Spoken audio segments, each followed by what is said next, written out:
This episode is brought to you by the Command Presence Leadership Institute. Find out more by visiting commandpresence.net. Welcome to the Faces of Leadership with Michael Warren. Be the leader you wish that you had.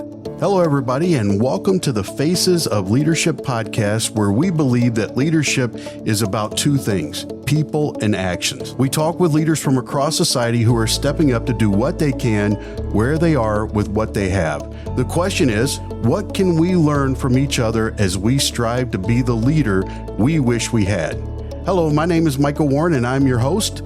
Thank you for being with us today. And folks, let me just tell you this. This is episode number 1, the official episode number 1. We actually released an intro episode last week to kind of explain what we're all about, but this is the first full-length episode. And I'm not trying to put any pressure on our guest today, even though I'm pretty sure he could handle it. I'm just excited with what we have in store for today and what we have in store coming up in the next few months. First, before we talk about that, let's talk about our guest today. David Salters. He serves as a partner at Warren Averett, bringing a career that spans over 2 decades in recruiting, HR, leadership, and talent management. Since his arrival at Warren Averett in 2010, he has played a key role in the growth of its professional recruiting firm, transitioning it from a startup mode to a reputable regional entity that excels in delivering professionalism talent throughout the Southeast. Additionally, he has successfully led Warren Averett's HR consulting firm, Warren Averett Workplace. Over his career, he has been recognized by multiple business achievements, including being named to the Birmingham Business Journal's Top 40 Under 40 and Business Development Manager of the Year by a national staffing and recruiting firm.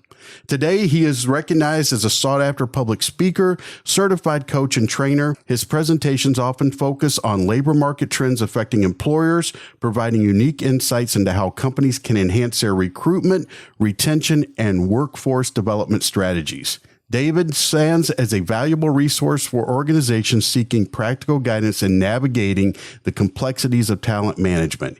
He makes his home in the Birmingham, Alabama area with his wife of 23 years, Tara. Together, they are proud parents of 4 children, spanning in age from a college sophomore to a second grader. Welcome to the podcast, David. Thank you, Michael. It's a pleasure to be here. And every time I hear the age gap of my children repeated to me, and my heart skips a beat a little bit with a little more alarm. David, I feel it's quite a spread, isn't it? I have my oldest is 29 and my youngest is 10. So I feel you. I can relate to you. And I always tell people that right there is my succession plan for my diaper changing as I grow into the old years of my life. So you probably get the same jokes, like, do you need a hobby? Should you get a TV, or all these things, right? We've heard them all. People asking, you haven't figured out what causes that yet? And, that type of thing. So yeah, that's right. I appreciate you. And I just want to let our listeners know that David has been incredibly gracious with us.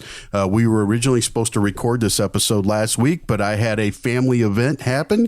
And that family event was my daughter gave birth to our first grandson. Things went well. This is an audio podcast, folks, but if you take a look at my picture on our website, I have a rather large head, and my grandson does as well. He weighed in at a grand 8 pounds, 11 ounces, and 22 inches. Exciting times, but David, thank you so much for being flexible and for agreeing to come back and set a new time for us. Well, it's my pleasure to be here, and congratulations on the grandson. I'm sure it's life-changing, and I can hear the joy in your voice, and maybe I know I'll be there one day, but I will live vicariously through you for a little while. I'll keep you updated. I'll tell you all the mistakes I made. And it's kind of funny because what we just talked about right there is one of the topics we're going to talk about today. In the workforce, the ability for the new people coming into a workforce or coming into an organization, that lack of that mentor, that senior leader, informal leader in many cases, to positively influence the employee. Yeah, and that's really been the focus of many of my public speaking engagements. The demand or the curiosity for information and insight really picked up post-COVID around 2021, when we were, the world was reopening, companies were trying to get people back to work. And we had a lot of clients asking us, hey, what is going on? Can we get some sort of help and understanding? And so, our parent company is a large regional CPA firm. So the partners in the firm, they're trusted advisors for their clients, and companies will turn to them for many questions first. And in this case, the topic du jour was talent and management. And often the title of my presentations is, where did all the workers go and when might they return?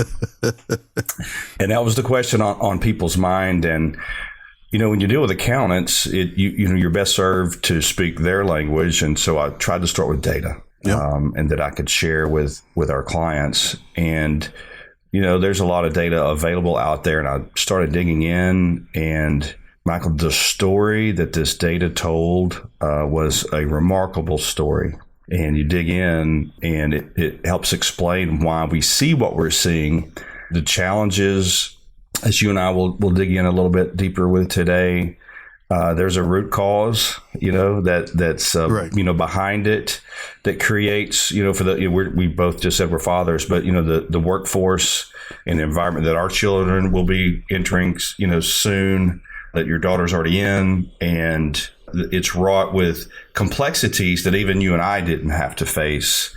And the data is showing us the lack of available mentors and coaches and bosses that we would have had in the past are not as available as they once were in the workforce. And so we have a lot of young people trying to figure this out. They're trying to figure it out, and they're doing it alone in a more complex environment than we faced. That's interesting that you should say that, because a lot of times people talk about the on-the-job training. Well, on-the-job training is best accomplished when there is someone there looking over your shoulder and giving you tips along the way, rather than being thrown out there and having to learn on the job all by yourself. So from a leadership perspective, when you go out and you do your talks and you deal with your clients, what is the message that you're trying to give them about the workforce that's coming in? People always talk about generational differences, but the truth of the matter is generational differences is something that people have complained about for millennia. It's something not new. But this group coming in right here, maybe it's not necessarily their characteristics, but rather the lack of numbers. Because I'm looking at this one thing, because you and I talked before the episode, why does a leader in any type of organization, why do they need to be concerned about the percentage of the overall population that falls between the ages of 15 and 65? Why is that such an important statistic there? Well, birth rates have been on the decline in the United States for a long time. There's several data sources, from the Census Bureau to the U.S. Chamber of Commerce, the United Nations. There's a lot of data out there, and each one of these organizations will do a projection. And if you've ever seen when a hurricane is coming, all the meteorologists, their computers will do different models, and they call that a spaghetti chart, right? So there's different potential landing points. So these organizations there's a spaghetti chart out there of what the number of people, working age civilians, we're going to have available to us over the next several decades. And you can pick any line on that spaghetti chart that you want, but all of those projections show that we will continue to have a pretty severe decrease in available workers, simply because our birth rates continue to decline. If you think about the workforce, if you use just a couple, a man and a woman as a family unit or a unit, they need 2 children to go into the workforce to replace themselves if they both worked. So the replacement rate is 2.0. That's just to break even. So, we're barely having children at that rate. And then not all of those children are participating in the workforce. And that's the front end of the workforce. So if you looked at our U.S. workforce as a supply chain, so we're not getting enough product in the front end of that supply chain by the mere fact that we're not having children at the rate we once did. So if you think of a child as a product going into the supply chain, And then if there's a quality control effort at the beginning of that, so there's a QC manager saying, okay, this one's available, this one's good. And then, he would kick out ones that, maybe need to be refined or changed or defective or whatever. And then you would have a smaller number that actually make it through that supply chain. If you look at our children or young people in the U.S., we don't even get a chance to say this one needs some help. They're opting out for a number of reasons that we will discuss today. And so we have a very limited number of people going into our workforce. And so when they get there, one, the number itself is reduced. And then on the back end of that supply chain, we've heard about boomers retiring for a long time. That's not new information. And to me, that's not, one of the key things that we face. The most alarming demographic is really workers who are 55 to 65. So what I would call pre-retirement age group, 55 to 65. After COVID, that age group, according to all the data from the Bureau of Labor Stats, and of course, every anecdotal piece of evidence that I can find out here in the business world, those people left the workforce after COVID at a very high rate. And unlike prime age workers who did eventually come back after COVID, they did not come back. The 55 and older group did not come back. As a matter of fact, that number continues to decline. And Michael, I think that subset is where our mentors are, our coaches, our leaders. You mentioned, on-the-job training. I just finished up a 2-day leadership training session for the construction industry the past couple of days. And, they were speaking of this and, we've had this big skills trade gap. Well, that's who owns the skills trades. The people in that age group, how do we pass that knowledge down to even provide that on-the-job training? So the supply chain is under tremendous stress. What I'm hearing is that even if everybody entering the supply chain is qualified, we still don't have the numbers. At best case scenario, we still don't have the numbers to meet demand. But when you add in all those other variables, then the shortage becomes even more acute and more noticeable and more impactful in the job market. Yeah, that's right. And think of the shortage. So we're losing, we have fewer inputs. We're losing more outputs on the back end. And then in the middle, so those who are participating, those who are in the game, they face challenges that are almost unfair. The complexities of just society and the workforce. You used the phrase earlier, someone standing over someone's shoulder to give direction and guidance and help. Think of that very dynamic, but someone's working remote. Yes. We are so disconnected. And there's a lot to be said, for teamwork and engagement, building trust. One of the key factors and attributes of a good leader and a good coach and a good trainer is that their student or their mentee trust them. And it's hard to build trust when we don't know it. We don't pick up the vibes. We don't pick up the energy, the tone of voice. We have more communication tools than we've ever had. You can IM someone, you can DM someone, you can snap them, you can email them, you can Teams call them. We have all these tools, and we communicate worse than we've ever communicated.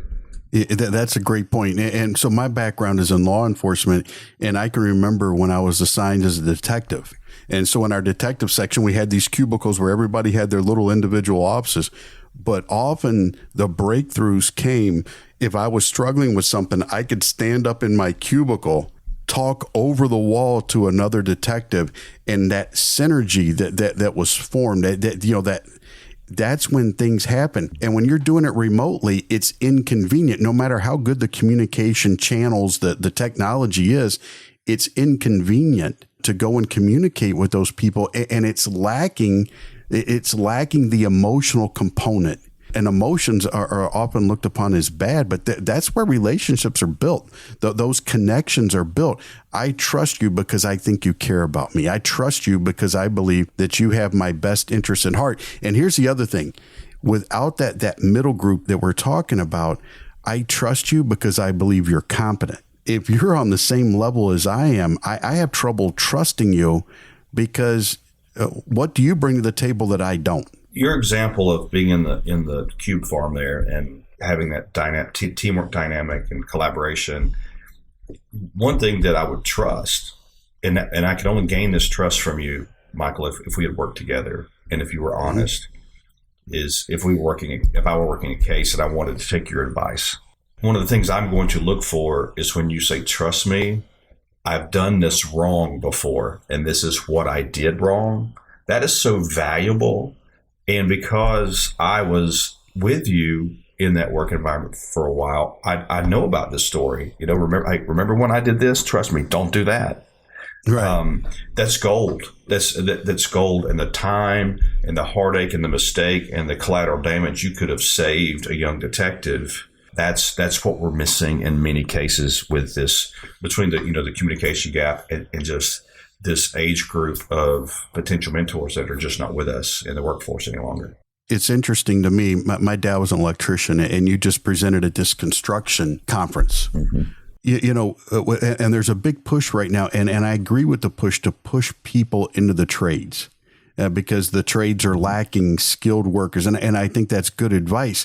But without that person that has that 15, 20 years of experience to sit there and work with a person, hey, you know what? It's very hard to be innovative if I have to keep making the same mistakes that have been made over the past 20 years, but there's just no one there to tell me what those mistakes were.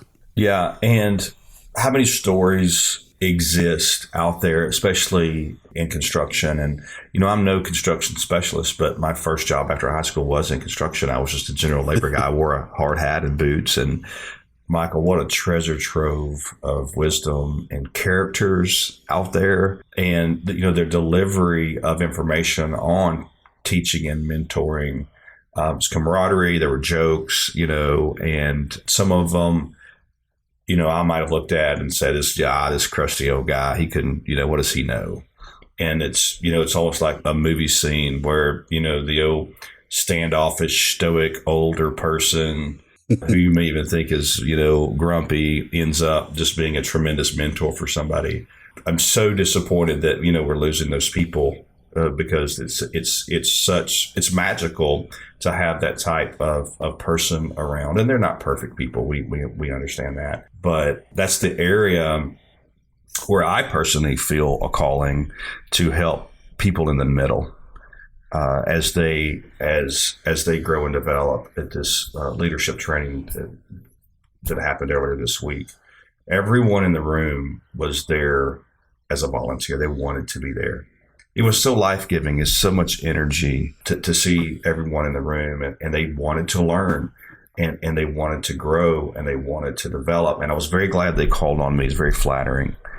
And then I asked myself, well, is this not going on at their company? They're reaching to the outside, for help.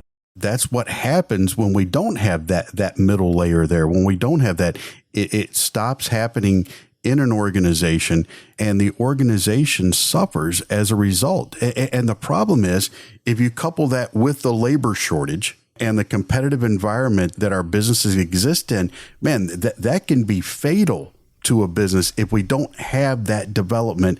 And I hate using the word informal, but it kind of is that informal development that is done on a daily basis, that's intentional on the part of those in the middle that have the experiences, that have made the mistakes and can share those so they don't have to be made again. That can be deadly to a company in today's business environment. Back to trust, the ability to give informal advice, it's invaluable, because when you take advice from someone who can't fire you, they don't have any skin in the game. There's no conflict of interest. Right. They're sharing from their heart. Let me tell you what I did wrong. Let me share some experiences, something that I've seen that might help you. Well, that's great advice, because they're not asking for anything really in return power-wise. You're not being manipulated by someone at your company to accomplish a goal. It is literally a person who has been down this path before. It is a guide, like a tour guide. This is what you can expect. This is what you can look for. This is what to do, and this is what not to do. And if you think about management, middle management, supervisory level management that's under this stress in the workforce. So this is an audio podcast. So if our listeners could just imagine an hourglass, and in the middle of the hourglass is the thinnest area. It's the funnel. It's the bottleneck, and that's middle part to me really represents our managers and our leaders in the workforce today. The hourglass helps us represent. There's not many of them, by the way. Right. The forces and the stress, both above them and below them, in the broader areas of that hourglass.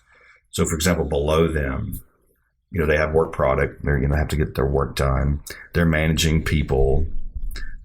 We just talked about our family, so there's a good chance they have a family life. And beyond just family life, they have other obligations, whether they're volunteers or, my wife helps with cheerleading and I help with coaching. There's not a lot of downtime in people's lives today where they can, rest and relax. So they're very busy. And then above them, they have their bosses. To me, above someone is really their customers. They're serving their customers and their clients, and whatever that looks like. And more common these days, even though we're losing older workers, those workers are really retired. We're living longer. So in this case, it's being more common that a manager in that area might have to take care of a parent. Okay. Great so the point. Squeeze on that person is acute. And now think about that person in the hourglass, and now remember that they're probably understaffed. Now think about, because of the forces of the post-COVID labor market, the urgency, they may have been promoted prematurely out of sheer necessity. They really haven't developed long enough as an individual contributor to be here, but that's where we are. It is what it is. That's the circumstance we're in. Now imagine that person is likely managing their former peers as well. So when we talk about the complexities of the workforce, now imagine that person, it works in at least a hybrid environment, if not fully remote, and they're dealing with disconnection, not only with their peers, their employees, but their leaders. I've been a member of leadership roundtables for years, and I've run this recruiting firm for 14 years before I started doing more of this coaching and training. And, we would get together, these leaders of these firms. It's the only place you could really, become vulnerable, share your mistakes, your business plans. And it never failed in that room with the phrase, "It truly is lonely at the top," would be spoken over and over. I've spoken the words, and I believe that. If you look at the hourglass image, I think we need to admit it's time to say it's lonely in the middle. I just finished a book called Power to the Middle. Fantastic book that addresses a lot of these issues we're talking about. And they talk about these surveys that have been done. And anecdotally, we would believe that the most pressure in an organization was either at the top, the people who are making the business-wide decisions, or the people at the bottom that have these, they're working shorthanded. They still have these quotas and stuff they have to get out. But what the surveys actually found was the most stressed part was the middle, because they have these responsibilities, these supervisor responsibilities, but because they're shorthanded, they have more administrative responsibilities than their contemporaries did 10, 15, 20 years ago. And because of the shortage on the front line, they're often asked to be making individual contributions that is done by the line level. They talk about the whole idea behind Power to the Middle, reframing that perspective of the anecdotal middle manager, is incompetent, likes a lot of meetings. And instead, how about we start putting power to the middle? You can't have physical fitness if your core's not strong. And so that's the core of an organization. I don't know what your experience has been, but my experience has been that's the part of the organization that usually receives the least amount of training and professional development. We get it on the top end and we'll get it on the bottom end, but that middle group that is so essential to the success of an organization is often most neglected when it comes to that. No, I agree. And I don't think it's anything malicious, by the business owners or leaders. It's sort of, it's under the radar. But the struggle is certainly a challenge for these leaders.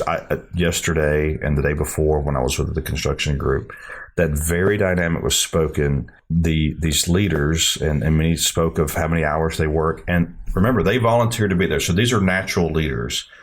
Well, of course, when a deadline is approaching, they're going to put on their individual contributor hat and dig in and help.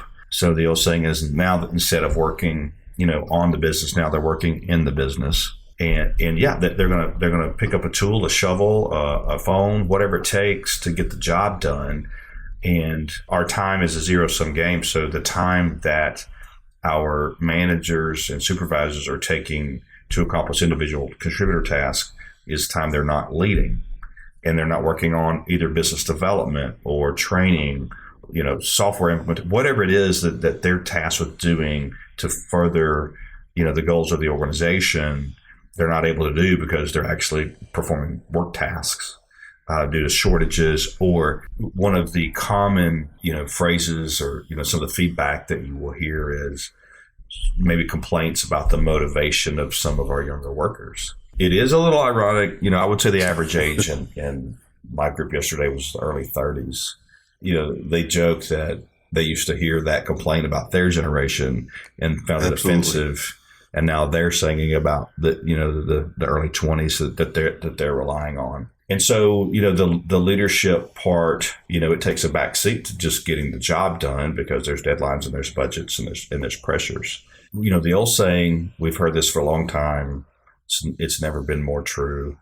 People don't always quit their company. They quit their boss. Roger that. Well, if you re-envision that hourglass, it is almost impossible for that person to be a great boss under those stresses and time constraints. And if their heart is for leadership and they want to do a good job, it's tough for them at that spot. And we've had record turnover the last 4 years in the United States. It has finally slowed down a little bit, but a lot of that is there's no connection to that boss. You're not walking away from anything. We went so remote and hybrid for so long, so you're disconnected. It's easier to quit anyway when you're not connected to your company. But if you're not connected to your boss either, or how about this? You look at your boss, you see that he or she is overwhelmed. You see the stress they're under. You see the lack of support they receive. And you say, well, I don't ever want to be that. True. And so now we lose future leaders because it doesn't look appealing. Well, it's interesting to me as I'm looking at some of these graphs that you were kind enough to share with me. One of the ones that you showed me was the labor participation rate. And so from a leadership perspective, why is it important if I'm responsible and I believe that in our organization, everybody's responsible for recruiting. I mean, who knows better who's a good fit for a company than the people who are working in the company? But for those that are in leadership positions, why is it so important for them to understand the job market in some cases is low because people are choosing not to participate in it? So what can leaders do? What do they need to understand about that in order to have effective strategies to address it? When studying the labor participation rate, one, it can be alarming, but I think it's like anything else. If something's a challenge, how can I make this an opportunity for me or my company? And the first thing someone needs to understand is that employers, and we first learned this right after COVID. It was a shock to a lot of people, but we just don't have leverage, as the employer anymore. There's no more authoritative approaches that you can take. If you don't get your work done, we're going to let you go. Now the dynamic has shifted is, we're begging for people. And some of the collateral damage from that, Michael, is in order to compete in a market where people are not participating. By the way, participating, that's a defined issue. It is people who choose either to not have a job or not to seek a job. So there's people who don't work and they don't file for unemployment. That's why the unemployment number has been below 4 for as long as you can remember. It was a temporary spike up in the depth of the shutdown and COVID, but that has been an immovable object for many years now. It is true that everyone who wants a job can get a job. Now, let me be clear. It doesn't necessarily mean their dream job or the job that they want today. But we have, as we record this podcast, an estimated 8.8 million unfilled jobs in the U.S. Wow. Before COVID, we had never eclipsed 7 million. Post-COVID, we got as high as 12 million. And that number has eased down over the past 2 or 3 years. Part of that is not necessarily that we filled all those jobs, because we did fill a lot. We had a lot of people finally get back to work, especially after inflation hit. Things got really expensive. A lot of people came back off the bench that were on the bench for a while. The unemployment number has remained the same. So we didn't just fill all those jobs. A lot of companies gave up on those jobs, and so they just pulled them off the board. An example, since COVID, you're seeing business model changes such as a kiosk at a fast food joint for you to key in your order. I do not believe that is from a company being greedy and saying, I don't want to pay a human. I think they said, we can no longer staff a dining room, so we're going to have to change the model, and we're going to put this kiosk in there. And we know our customers don't love it, but we don't feel like we have a choice. That's incredible. And you know what's funny is I'm old enough that I can remember service stations used to be full service. Mm-hmm. That model was no longer sustainable. And so now it went to self-service. It went to self-service. And now that's the norm. That's the way people pump their gas. Except a few years ago, I went out to in the Northwest, and I was told, you do know it's illegal for you to pump your own gas. And I'm like, what? But I don't know if it's still that way, but it was a good thing. I didn't get arrested for pumping your own gas. But the thing is, though, that became the norm. And I think you're exactly right. I mean, they have, how many times do you go into a restaurant and you say, hey, you know what they say? It's going to be a 15, 20 minute wait. And you look over and there's a whole section of the restaurant that there's nobody sitting at the table. It's not that they don't have the tables, it's that they don't have the help to wait on the tables. And so they have to change the model. They have to, even though I've got occupancy of 200, I've only got servers here that can handle 100. It's artificially reduced my capacity. Yeah. There have been stark changes and some really bold moves by some companies to tackle this labor shortage. To me, one of the most compelling is these hybrid between these, I don't know what you call a fast casual, whatever, but something like a Panera Bread. Okay. Right. So here's an example. Really right after COVID, when things were really just opening up, and we were still paying a lot of stimulus money out there for people, and that really depressed our labor participation rate for a while too. I can remember, and when I do my speaking engagements, I always share 2 pictures that I took personally on the road on the speaking tour, and it's signs on the front door of restaurants, and they basically say, "Please be kind to our staff. They actually showed up today." If you remember that period a few years ago. Oh yeah. Okay, so think about that in the terms of the term employee engagement. You know, employee engagement is a term that really picked up in the teens. Companies working hard to have employee engagement. The labor shortage wasn't as acute, but people are starting to feel and experience, hey, we need to build the best company here we can build, so that people will be happy and fulfilled and stay, and we can have succession planning and good results. When someone posts a piece of paper, a sign on the door that says, "Be nice to my staff," they have essentially outsourced their employee engagement to us, the customers. I want you now to be responsible for the well-being and happiness of my employees. That's how desperate we became. The people who actually are paying the bill, I'm asking the person who pays the bill to be in charge of my employee engagement. Now, many of those restaurant owners don't even know what employee engagement is, but they get it. They understood that if we can't make these people happy, we are in big trouble. So I'm asking for any help I can get, and if that includes my paying customers, then that includes my paying customers. That is when our labor participation was at the lowest. A little more long term, back to Panera Bread. So they've taken the approach that in order to compete in this labor market, we have to do something different compensation wise. If you remember a few years ago, mostly before COVID, there was a political push by a lot of politicians to raise the minimum wage to $15 an hour. Yes. You notice you don't hear that anymore because the market has resolved that. That's what it is. So you can make $15 an hour at a place like McDonald's. Here in the Southeast, we have a mega gas station company called Buc-ee's. Oh, yeah. And they're in Georgia and Alabama now. Yeah, you know Buc-ee's, right? Oh, nice. Buc-ee's, they're famous. They're immaculate. It is. I consider like Walmart and Disney World had a baby and put gas pumps out front. That's Buc-ee's, okay? But it's apparently a cash machine. But they have signage out, recruiting signs out front, and they post their wages And they start at $17 an hour. I think it's just, to sweep the floors. And then it goes up, and, they have managers making over $200,000, and it's posted right there for everyone to see. Wow. And so you can make the point is you can make $15 an hour anywhere. You can make $15 an hour at McDonald's in some cases. So if you're back to Panera, how do I compete with this? We've got a business model. We can only pay so much for our workers, and they don't have table servers, like a full service restaurant. This result, I think it's a risk because people have mixed feelings about this. So let's just walk through that scenario. You walk into a place like that. I'm not picking on Panera. This happens at a lot of places.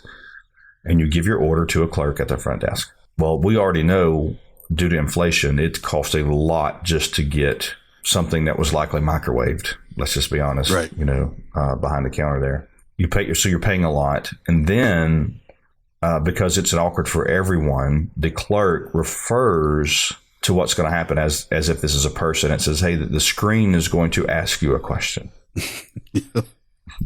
As if the screen is a person who's going to, because the clerk does not want to ask you this question because the question is faulty by nature, which is how much are you going to tip for this service that has yet to be rendered? Yep. And so now we're put in an awkward spot. Well, how much? I mean, I would like to tip somebody something. I don't know how much.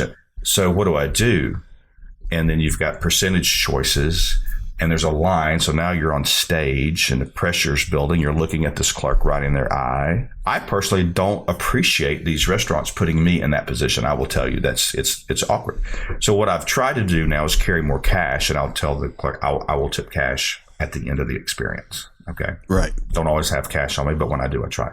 So that happens, and so as you're selecting your tip amount, they are literally handing you your empty cup for you to fix your own drink as you pay a tip. The irony is staggering. So I'm right-handed, so I press the tip with my right finger if I give a tip digitally that day, if I don't pay cash. And in the left hand, they give me a cup. And in the right hand, they give me a buzzer so that I can fetch my own food that I just paid a tip for. All right, so then I sit down, I fix my drink. They call me, I eat my food, fetch my food, I eat my food, and then it's time to bust my own table. Again, I tipped for earlier. Okay. And then at some organizations like this, it's like a matrix over there. So we've got like a bowl sleeve here, and then I've got a landfill slot holding the trash can. I've got a silverware thing here, and then I've got a bowl thing over here. And it's, I don't want to mess that up now. I don't put anything in the wrong place. So there's a lot going on. And in this particular example, they don't even come refill your drink. Some of these places that have this system, they'll at least come, they'll either deliver your food or refill your drink. At this particular establishment, you're doing literally everything. And if you've ever been to some of these places, so the bread that is sort of issued as a side item, it can be quite stiff sometimes. But they do give you microwaves to right under the coffee machines over there. And you can do that yourself too if you like. You can soften up that bread by yourself if you like. So I started thinking, why would a company put so much pressure on its prized patron and awkwardness, in some cases almost arrogance? You know what, kid, you do all this. Oh, by the way, the food costs a lot too. Yes. Then I realized, here's what they did. They said, we have to compete at $15 an hour and we have to get a leg up. So we're going to use the tip program as our commission plan to separate us from the market. Good. Seems like a pretty good business plan. I checked on Glassdoor. Would you like to guess what the average Panera Bread employee makes after, once the tips, they share the tips, what their average wage is all in? What's that? $26 to $32 an hour. Wow. Now, compare that with $15 an hour. So that's how you get a recruiting edge. Here's the genius. So they're paying 80% over market and never spent a dime. You and I are paying that salary increase with the tip program. Now, that's a business model adjustment to reflect to a changing workforce. And one of the things, I see it less often now, but especially during COVID, you would see signs at a lot of fast food restaurants, help wanted.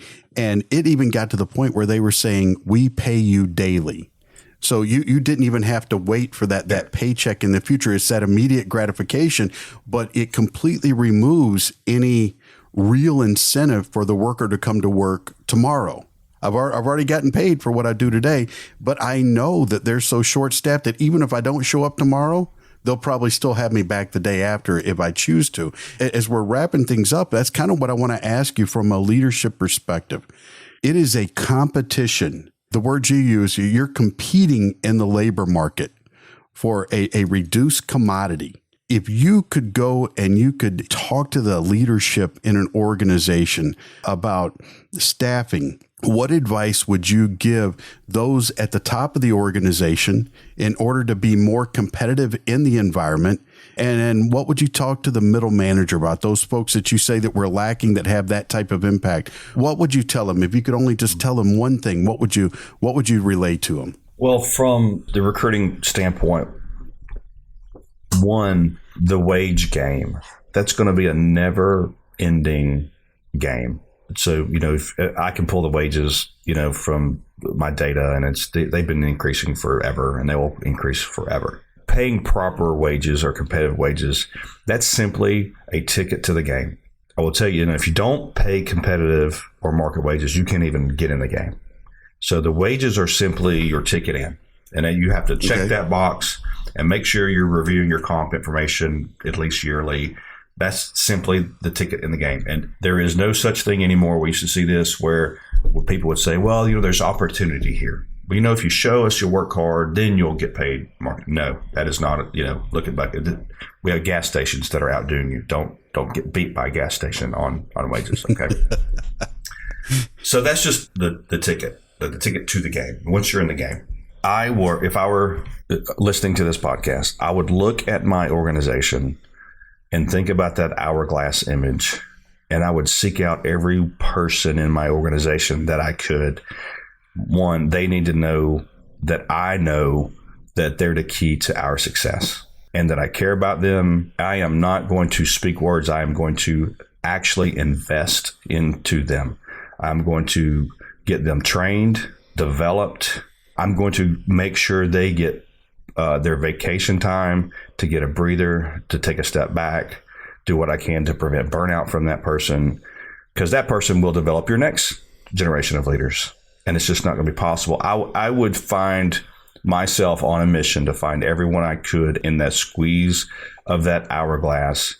And I know if I had to do this 10 years ago, I could pair them up with a mentor in my organization intentionally. We may not have that opportunity today because of the demographics. We've lost a lot of those people. So then therefore, I might look outside if I needed to, but I would do whatever it takes to find those people, embrace those people, invest in those people, and protect those people. Because without them, and there's only so many of them, there's not many left. Would you agree that that's an investment? It's the gift that keeps on giving. Because if I invest at that level, as you said, it produces people below that are better qualified, more engaged, and it perpetuates over time. It's like compound interest even.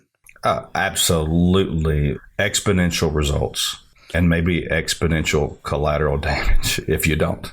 Everything comes with a cost. I tell my kids, everything has a cost. Some of it's monetary, some of it's time-wise, but cost can be both good and bad. I mean, it's just how, if you look at it as an expense as opposed to an investment, that changing of the perspective is where I think that we as leaders need to go. And I loved how you talk about reimagining the business model. How do I take the resources available to me and make it work for my people? And I just want to throw this out here as we wrap it up. The way that we handle our people internally is how they handle external customers. So if I want that interaction with the outside to be good, then it has to have a good interactions internally. And that's best done by the middle manager, those folks, as you talked about, at the center of the hourglass. Yeah. And if they are in that position today, knowing what we know about the post-COVID labor market, they want to be there. They just need the tools to be the best that they can be. I think they want it. I think they're desperate for it. I think they're hungry for it. I think they would receive it well. It'd certainly help you retain them for sure. And we are concurrently, every business that I can think of is looking into ways of automating their business model quickly, UPS is going through a major reorganization. They laid off 12,000 people in January, and they're hiring 3,000, or not hiring. Think about what I just said. They're adding 3,000 robots to their workforce. So they're replacing 12,000 with 3,000. Now, they didn't say, hey, we're replacing this 12,000 with this 3,000, but it's there. And that'll continue as automation increases. But while we're doing that, it's the middle of the hourglass. Seek it out and help it. Very good. Well, if somebody's listening to this podcast and they wanted to engage you, to engage your company, to reimagine their business, is there a website, or is that the best way of them getting more information? Yeah, you can just, I'm on X and LinkedIn. It's David Salters. The company is Warren Averett. The website is warrenaverett.com. And you can just find me somewhere there. And even if you just want to have a conversation about what maybe a coaching engagement looks like, or if through the course of this podcast you thought about, someone that, Michael, you guys can help or we can help, or of course, if you just need recruiting help and want to know, having someone that understands the labor market and what you might be facing, just reach out to us and we'll have a conversation. And for our listeners, we'll make sure that we include all those links in our show notes from today's episode. David, thank you so much for being with us today. It's been an honor talking to you. I enjoy people who talk authoritatively, but not just in identifying problems, but also in having solutions. So thank you for sharing with us today. Well, it's certainly my pleasure, and thank you very much for having me. And for our listeners, thank you for joining us today. If you enjoyed the episode, and we certainly hope that you did, please be sure to follow the podcast on your favorite podcast provider. Also, check us out on LinkedIn, Instagram, and Facebook. And remember, be the leader you wish that you had.